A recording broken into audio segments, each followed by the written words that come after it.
各位喜欢兰花的朋友，大家好，欢迎来到我的兰花频道。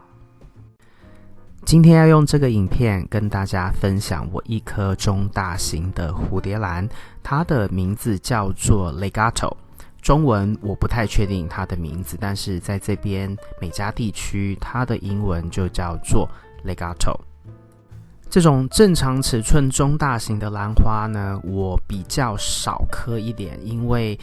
我不喜欢体积太大的兰花，会占掉很多平面的空间。那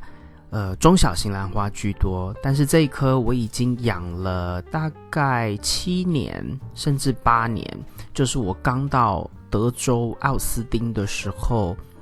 跟朋友去一个大型商场购得的。这颗兰花每一年都会复花，而且它开的花是相当的漂亮，而且呢，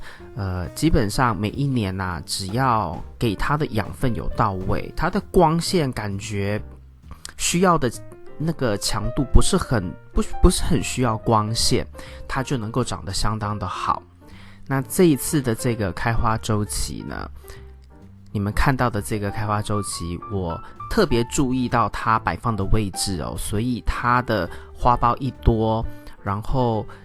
它垂下来的那个角度就相当的一致，因为我没有挪动，所以它接触到光源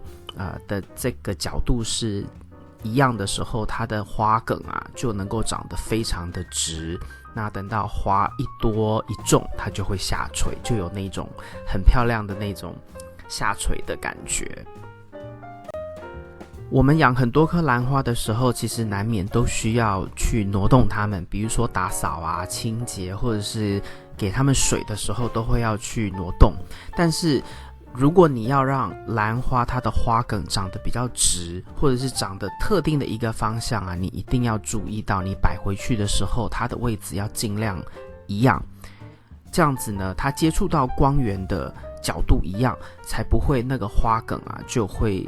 长歪，因为它们是有向光性的，所以如果你不小心角度不对啊，其实1-2周、2-3周之后，它的花梗其实是会慢慢弯曲的。所以如果你想要你的兰花花梗长得比较直的话，你就是在光源角度上面，你放回去的位置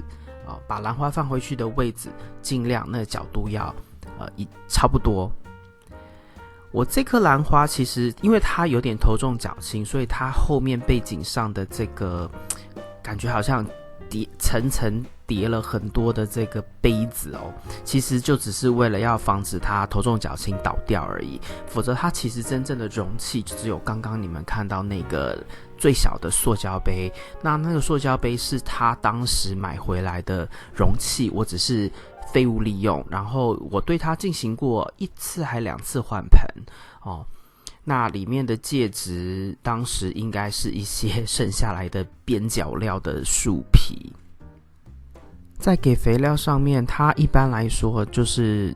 接受到1/4浓度的肥料强度，然后它的水量一般是1/4杯，但是因为它是树皮嘛，所以很多时候浇水很快就会到杯子底部，所以这颗我其实有时候还有用浸泡的方式1个月可能想到1-2次给它用浸泡的方式，让它能够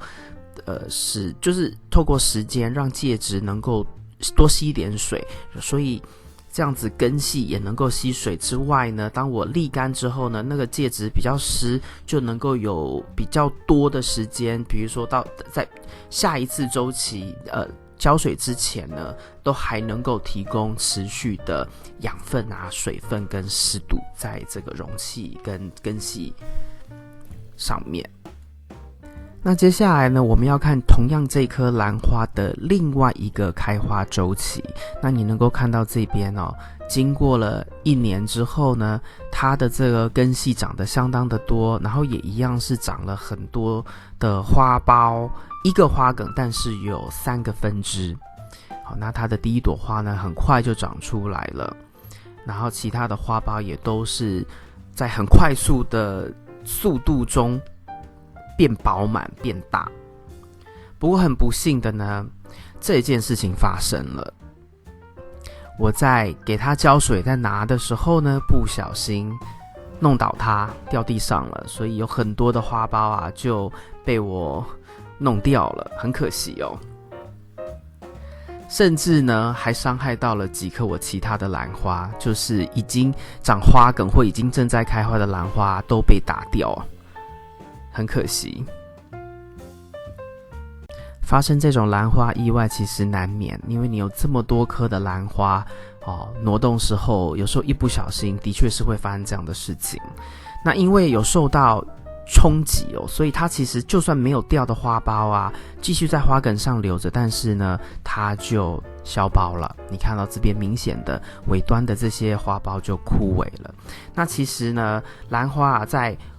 花苞时期的时候呢，有几个比较要注意的地方，就是不要太多的挪动，或者是不要有太大的冲击。那这棵兰花就是受到了挪动又冲击，所以它的这些花苞呢受到了伤害，所以就消苞掉雷，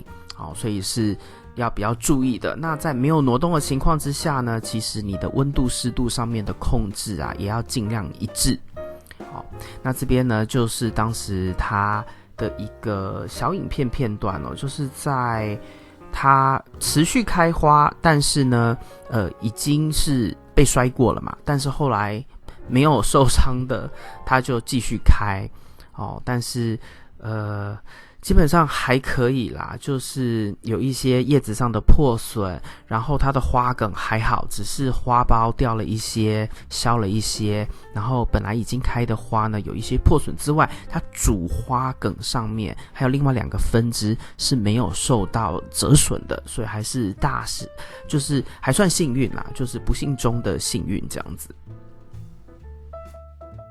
不过同样的周期里面呢，它继续在它的花梗的尾端呢继续往前长，又长了一些花苞可能是因为它本身这开花的荷尔蒙还有，那它开花开的还不够高兴，所以它就进而继续的很快的其他花都还没有谢掉之前，它就开始继续的在长花苞。